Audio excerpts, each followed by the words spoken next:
बिस्मिल्लाहिर्रहमानिर्रहीम। My name is Ali Hamza और मैं हूं आप लोगों का केमिस्ट्री टीचर। आज आप लोगों के लिए नई वीडियो लेके आया हूं जिसके अंदर हम डिस्कस करेंगे इंटर पार्ट 2 केमिस्ट्री का चैप्टर नंबर 9 है। चैप्टर का नाम है एरोमेटिक हाइड्रोकार्बन। चैप्टर का नाम क्या है? Aromatic hydrocarbon. अब चैप्टर के अंदर हमने सीखना क्या है? पूरे चैप्टर हम ये सीखेंगे कि एरोमेटिक हाइड्रोकार्बन को एरोमेटिक हाइड्रोकार्बन कहते क्यों हैं, किन कंपाउंड्स को हम एरोमेटिक हाइड्रोकार्बन बोलेंगे और किन कंपाउंड्स को हम एरोमेटिक हाइड्रोकार्बन नहीं बोलेंगे। एरोमेटिक हाइड्रोकार्बन को नाम कैसे देते हैं, मतलब एरोमेटिक हाइड्रोकार्बन है उसको हमने नाम कैसे देना है, उसकी नोमेनक्लेचर पढ़ेंगे। इसके अलावा ये पढ़ेंगे कि एरोमेटिक हाइड्रोकार्बन सबसे पहले डिस्कवर किसने किया था, कब किया था और कैसे किया था, और उसके बाद उस कंपाउंड की स्टेबिलिटी क्या है, कंपाउंड के रिएक्शंस क्या हैं, कंपाउंड की प्रॉपर्टीज क्या हैं, हम सारी बातें इस पूरे चैप्टर में सीखेंगे। आज की हमारी जो मेन डिस्कशन है वो है एरोमेटिक हाइड्रोकार्बन के चैप्टर के ऊपर। हम सारा इसका पहले नंबर पे इंट्रोडक्शन देखेंगे, उसके बाद हम इंशाल्लाह कल देखेंगे इसकी नोमेनक्लेचर क्या है। आज हमें इंट्रोडक्शन देखना है, साथ हम इसकी चेक करनी है क्लासिफिकेशन क्या है एरोमेटिक हाइड्रोकार्बन। चलिए हम स्टार्ट करते हैं। एरोमेटिक हाइड्रोकार्बन होते क्या है? एरोमेटिक हाइड्रोकार्बन का लफ्ज जो है ना बेसिकली दो वर्ड से निकला है। एक वर्ड है एरोमेटिक, दूसरा वर्ड है हाइड्रोकार्बन। आप सबको पता है हाइड्रोकार्बन वो कंपाउंड्स होते हैं जिसमें कार्बन और हाइड्रोजन हो। हाइड्रोकार्बन वो होते हैं जिसमें कार्बन और हाइड्रोजन हो। और एरोमेटिक का लफ्ज जो है ना बेसिकली ये एक ना ग्रीक वर्ड है एरोमा। ग्रीक वर्ड एरोमा से निकला है और एरोमा का मतलब होता है, ग्रीक वर्ड है एरोमा और एरोमा का मतलब होता है फ्रेग्रेंट। एरोमेटिक हाइड्रोकार्बन का लफ्ज जो है ना बेसिकली एरोमेटिक का लफ्ज ग्रीक वर्ड एरोमा से निकला है, इसका मतलब होता है फ्रेग्रेंट। अब इसका मतलब ये हुआ कि ये ऐसे कंपाउंड्स होते हैं जो खुशबू वाले होते हैं। फ्रेग्रेंट का मतलब होता है खुशबू। तो हमें ना स्टार्ट पे यही बात समझ आई है कि एरोमेटिक हाइड्रोकार्बन वो कंपाउंड्स होते हैं जो खुशबू वाले होते हैं। ये तो है इनिशियल बात, बहुत पुरानी बात है, उस जमाने की बात है जब ऑर्गेनिक कंपाउंड डिस्कवर हो रहे थे, तब की बात है। मैं ना एरोमेटिक हाइड्रोकार्बन के लिए ना एक बात अलग बोलने जा रहा हूँ। एरोमेटिक हाइड्रोकार्बन के लिए एक बात बोलने जा रहा हूँ। एरोमेटिक हाइड्रोकार्बन को हम बोलते हैं it is a special class of organic compounds. ये ऑर्गेनिक कंपाउंड की एक स्पेशल क्लास है। अब इसको हम स्पेशल क्लास क्यों कहते हैं इस बात की डिस्कशन मैं यहाँ पे करूंगा, और लेकिन ये मैं बात लास्ट में बताऊंगा कि एरोमेटिक हाइड्रोकार्बन को हम स्पेशल क्लास क्यों बोलते हैं। इससे पहले ना हम थोड़ी सी हिस्ट्री के ऊपर बात कर लेते हैं। सबसे पहले ना 1825 को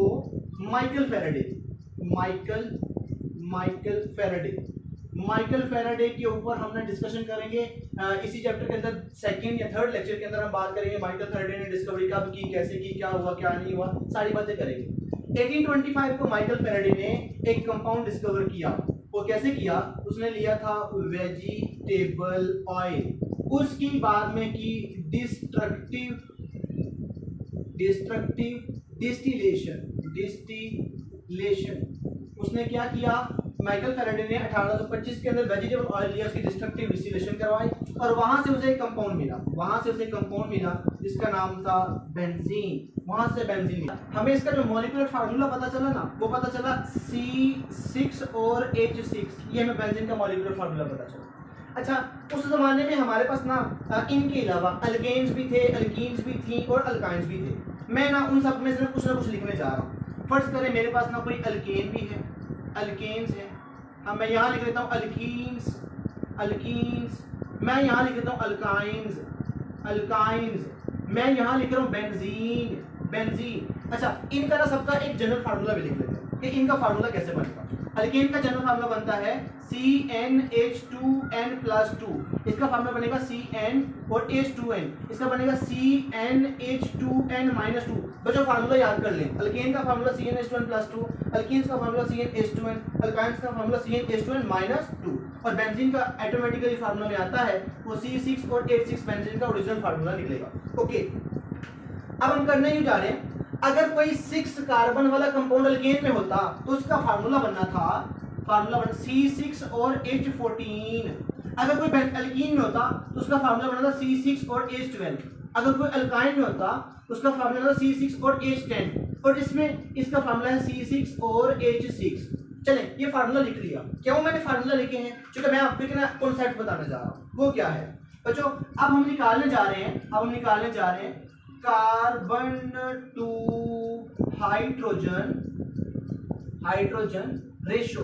अब हम ये बात निकालने जा रहे हैं कि कार्बन टू हाइड्रोजन रेशियो कैसे निकालते हैं। क्या मतलब कार्बन टू हाइड्रोजन रेशियो का? कार्बन टू हाइड्रोजन रेशियो का एक ही मतलब है कि आपने कार्बन को हाइड्रोजन के साथ डिवाइड करना है और उसका आंसर आपने लिखना है। अल्कीन्स का भी हम लिखेंगे, अल्कीन्स का भी हम लिखेंगे, हम अल्कीन्स का भी लिखेंगे, हम अल्काइंस का भी लिखेंगे, हम बेंजीन का भी लिखेंगे। ओके, अब हम करने यूं लगे हैं कि आप ना चेक करें कार्बन को हाइड्रोजन के साथ। इसके कार्बन कितने हैं? 6, तो आप कार्बन 6 लिखें डिवाइडेड बाय हाइड्रोजन कितने? 14 डिवाइड करना है। इसके कार्बन कितने? 6, हाइड्रोजन कितने? 12। इसके कार्बन कितने हैं? 6, हाइड्रोजन कितने हैं? 10। इसके कार्बन 6 और हाइड्रोजन भी कितने हैं? 6।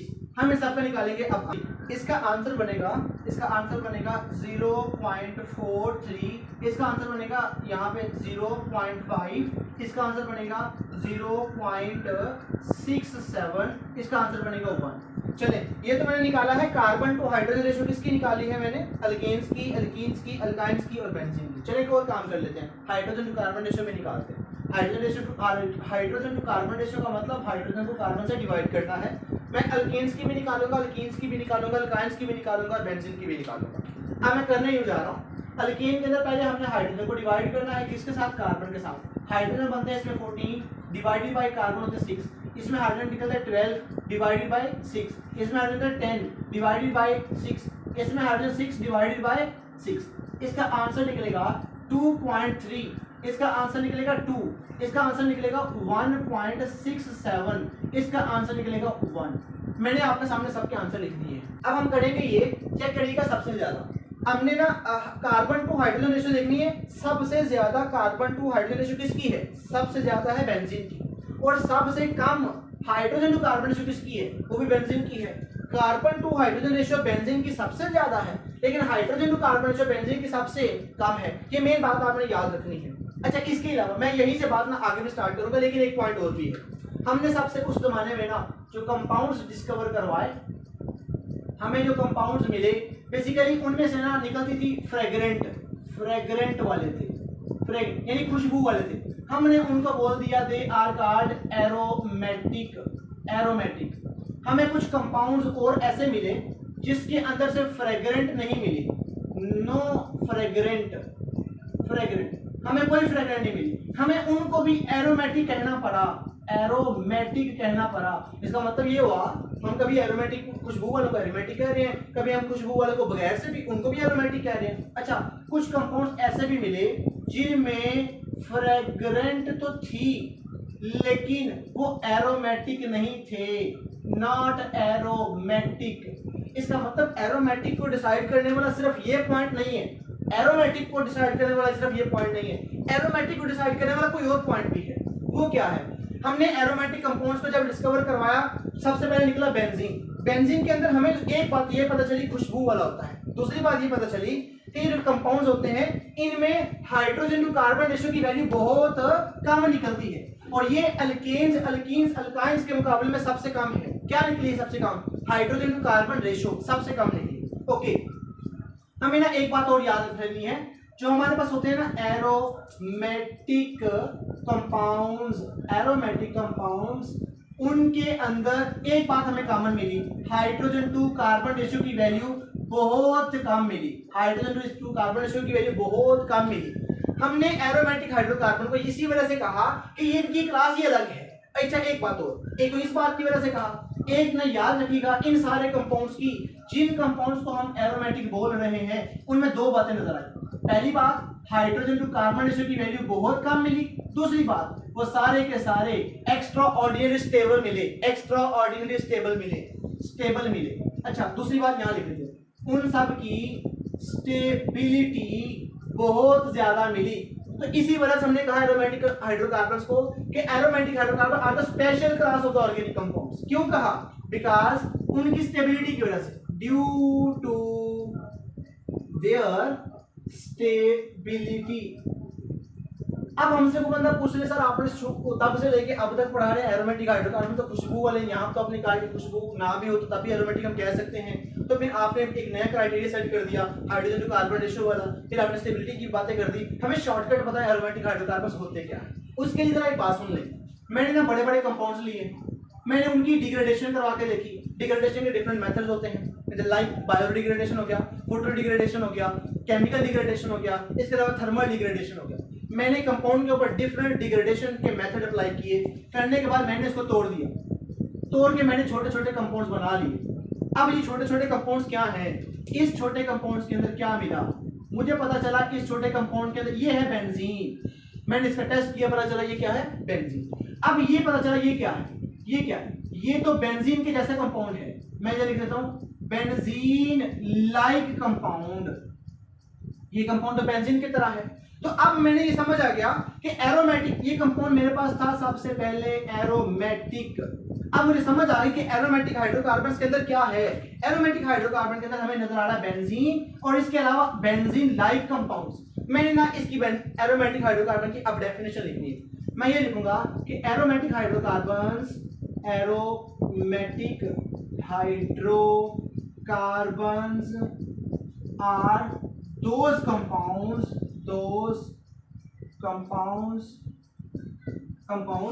which contain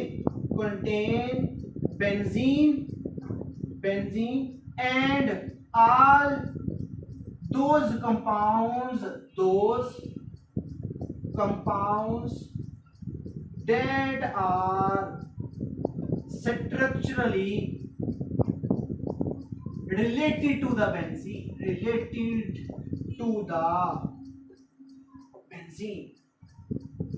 देखिए मुझे समझ आ गई है कि एरोमेटिक हाइड्रोकार्बन को बोलना है जिसके अंदर कम से कम एक बेंजीनिक हो या वो कंपाउंड बेंजीनिक से मैच कर जाए। अच्छा एक बात और याद कर लीजिएगा, यहां से हमें समझ आ रही है कि इन कंपाउंड्स के अंदर जो बेंजीन है वो सबसे सिंपलेस्ट है और वो ही हमारा है पेरेंट कंपाउंड। ये ऐसा कंपाउंड है जिसने मिलकर बहुत सारे कंपाउंड्स और भी बनाने हैं। अच्छा अब बात ये है कि एरोमेटिक हाइड्रोकार्बन की ना हम आखिरी बात करने जा रहे हैं। हमें अगर शॉर्टकट तरीका, हमारे पास कोई कंपाउंड आ जाए, हम कैसे बता सकते हैं कि एरोमेटिक है भी कि नहीं। शॉर्टकट तरीका, एरोमेटिक हाइड्रोकार्बन की पहचान बहुत आसानी हम फिजिकली कर सकते हैं। कैसे करेंगे, आप लोग एरोमेटिक हाइड्रो कोई कंपाउंड लें, आप लोग अलग से तो बात कर लेते हैं, आप लोग कोई भी कंपाउंड लें, आप उस कंपाउंड को बर्न करें, आप उसको जलाएं, आप उसको आग लगाएं, तो देन देखते हैं कि अगर उसका सूटी फ्लेम निकला, सूटी फ्लेम बना, तो देन वो डेफिनेटली एरोमेटिक होगा। अब एरोमेटिक में सूटी फ्लेम का मतलब क्या है, याद रखिएगा, जिन कंपाउंड्स के अंदर कार्बन की वैल्यू बहुत ज्यादा हो उन कंपाउंड्स की जब हम कंबस्टन करवाते हैं तो उनकी इनकम्प्लीट कंबस्टन हो जाती है, जिसकी वजह से कार्बन ब्लैक बन जाता है और इसका काला धुआं निकलेगा। इस वजह से बोलते हैं कि इन कंपाउंड्स को जब हम बर्न करते हैं तो इनका सूटी फ्लेम बनता है। सूटी फ्लेम का मतलब गाढ़ा ब्लैक कलर का धुआं। मैं आप लोगों को अभी टेस्ट करके दिखाता हूँ। हम वाकई ये भी चेक करते हैं कि हमारे पास जो कंपाउंड है क्या एरोमेटिक उसमें कंपाउंड्स है भी कि नहीं भी है। उससे पहले हम चलते हैं एरोमेटिक कंपाउंड की क्लासिफिकेशन बहुत आसान है। एरोमेटिक कंपाउंड की क्लासिफिकेशन में दो मेन तरह से इसको डिवाइड किया है। सबसे पहले मोनोसाइक्लिक एरोमेटिक हाइड्रोकार्बन्स, दूसरी टाइप है पॉलीसाइक्लिक एरोमेटिक हाइड्रोकार्बन्स। मोनोसाइक्लिक के नाम से जाहिर है, मोनो मीन सिंगल या एक, साइक्लिक मीन साइकिल और एरोमेटिक मतलब एरोमेटिक। ऐसे एरोमेटिक कंपाउंड है जिसके अंदर सिर्फ एक ही रिंग होगी। पॉलीसाइक्लिक के अंदर एक से ज्यादा रिंग्स होंगी। अच्छा मोनोसाइक्लिक में अगली बात कर लेते हैं, इसमें कोई एग्जांपल्स दे देते। हमारे पास फर्ज करें ये वाली बेंजीन रिंग, एक ही रिंग है तो मोनोसाइक्लिक एरोमेटिक हाइड्रोकार्बन होगा। हम चेंज कर लेते हैं एग्जांपल अपने, हमारे पास नहीं भी कम एग्जांपल है, हम लिख लेते हैं यहाँ पे, इसको बोलेंगे फिनोल, इसका नाम होगा बेंजीन, इसका नाम होगा फिनोल। अच्छा अगली एग्जांपल कर लेते हैं, हमारे पास ये है बेंजीन रिंग और ये मैं लिख लेता हूँ यहाँ पे CH3, इसका नाम होगा टॉलुइन। अच्छा अब एक बात और याद रखिएगा, और वो क्या है, बेसिकली ये तो हो गई बेंजीन, और ये फिर क्या है, ये वाला क्या, ये है derivatives of the benzene, derivatives of benzene. क्या मतलब डेरिवेटिव, ये बेंजीन से बने हैं, किससे बने हैं, बेंजीन से। मतलब हमने यहां से हाइड्रोजन को निकाला, उसकी जगह पे OH लगा दिया, यहां से हाइड्रोजन को निकाला, उसकी जगह पे CH3 ग्रुप लगा दिया, ये किससे बने हैं, बेंजीन से बने। अच्छा अगली बात कर लेते हैं, हमारे पास और भी बहुत सारे हैं इसी तरह के मोनोसाइक्लिक एरोमेटिक हाइड्रोकार्बन्स, लाइक ये है मेरे पास, और यहाँ लगा देते हैं NH2। अब ये भी क्या है, एरोमेटिक हाइड्रोकार्बन, ये बेंजीन का क्या है, डेरिवेटिव। कैसे पता चला, यहाँ से हाइड्रोजन निकाल के हमने NH2 ग्रुप लगाया, इसका नाम होगा एनिलीन। इसके अलावा हम अगली बात कर लेते हैं, हम यहाँ लिख देते हैं CHO, इसका नाम होगा बेंजल्डिहाइड। हम चेंज कर लेते हैं एग्जाम्पल,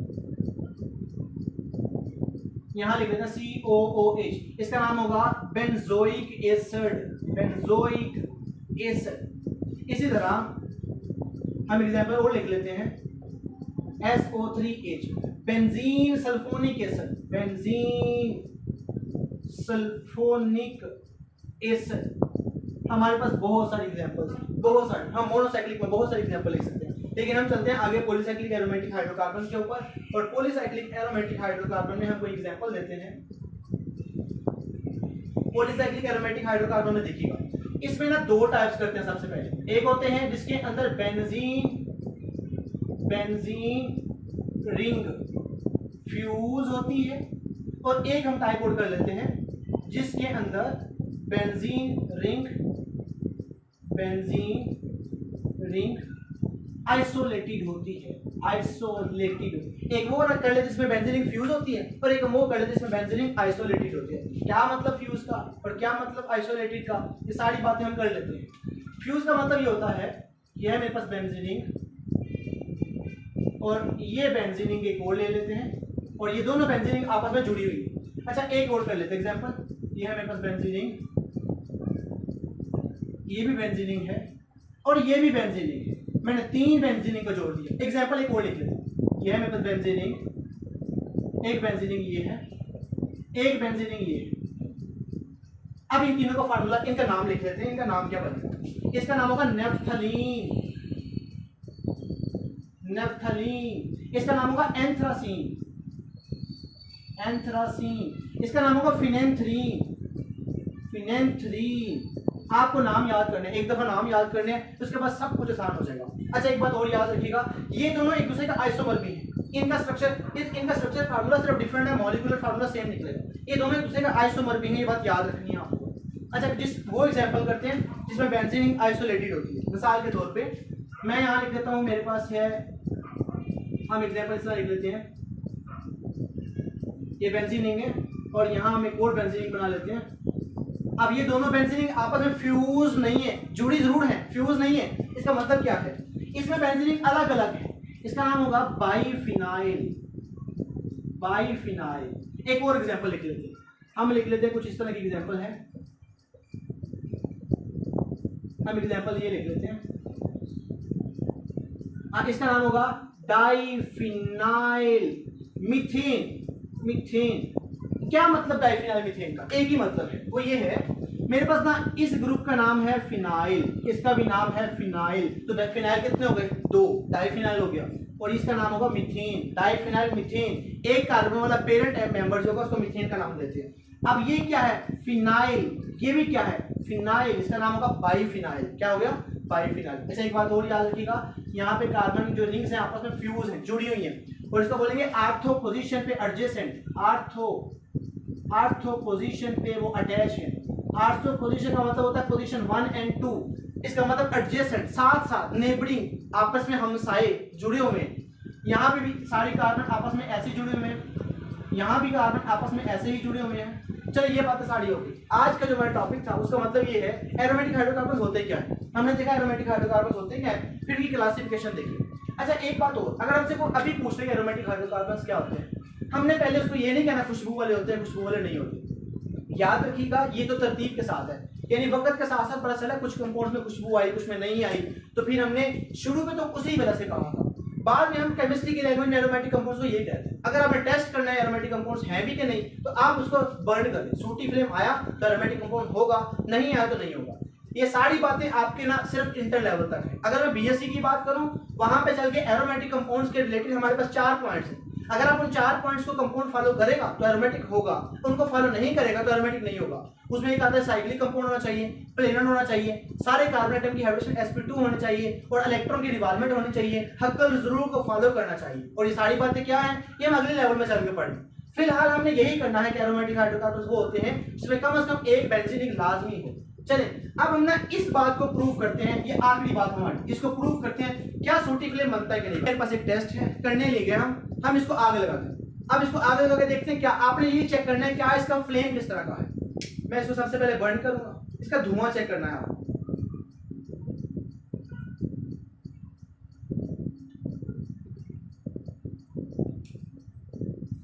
इसका धुआं नजर आ रहा है आप सबको इसका धुआं नजर आ रहा होगा। और अब आपको किसको ब्लैक कलर का धुआं नजर आ रहा है? अगर ब्लैक कलर का गाढ़ा ब्लैक कलर का धुआं नजर आ रहा है, इट मींस कि इसमें क्या है? Aromatic hydrocarbon. ये देखिए ब्लैक कलर का धुआं नजर आ रहा है, इसमें क्या है? एरोमेटिक हाइड्रोकार्बन है। अब चेक करते हैं क्या इसमें भी एरोमेटिक हाइड्रोकार्बन है कि नहीं है। इन दोनों का हम बर्न करने जा रहे हैं। इसमें काफी सारे एरोमेटिक हाइड्रोकार्बन हैं। हम अपनी इस मार्कर को भी चेक करते हैं क्या इसमें भी एरोमेटिक हाइड्रोकार्बन हैं भी या नहीं भी हैं। इसको भी हम बर्न करके चेक कर लेते हैं।